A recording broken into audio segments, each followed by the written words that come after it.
Do you ever find yourself in React state hook hell? Besides this being a complete mess, there's a number of problems with it. This is a component that updates a calendar entry, yet there's no safeguards here. There's nothing preventing you from choosing an end date that's before the start date, which makes no sense. There's also no guards around if your title or descriptions are too long. Sure, we could hold our breath and trust that everywhere we're writing this, we're going to do those validations. But did you know there's an alternative state hook that's more powerful and easier to use than you might think? You could transform this into just this using the useReducer hook. The useReducer hook allows you to control transformations from state A to state B. Let's pretend for a moment we use the useState hook in this object format. When we need to update state, we could do something like this, where we copy the event object and apply new properties. This works okay, so long as we always remember to copy, but we don't get additional validation here. And I don't like to just hope that future uses of this state will know what's valid and invalid and be sure to address that.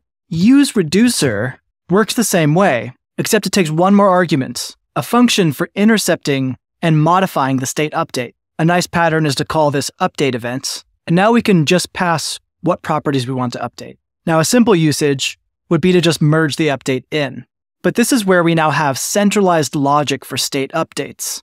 So we can instead call this new event, and we can ensure the state transition is valid, such as ensuring that you don't have a start date that's greater than the end date, because that makes no sense, or enforcing that the title is within a maximum character limit, and then we can return our new safe event object. And this can be used in place of almost any useState hook. For instance, this simple counter button, we can make useReducer and add a transition function. For instance, maybe I just want to make sure that the count never exceeds 10. Now, anywhere in the code that wants to write to count, we have centralized logic for making sure it's within the requirements we need it to be. And then as your code gets complex, useReducer is so flexible, you can move to an action-based model like Redux, so you can instead dispatch actions and process actions with a switch.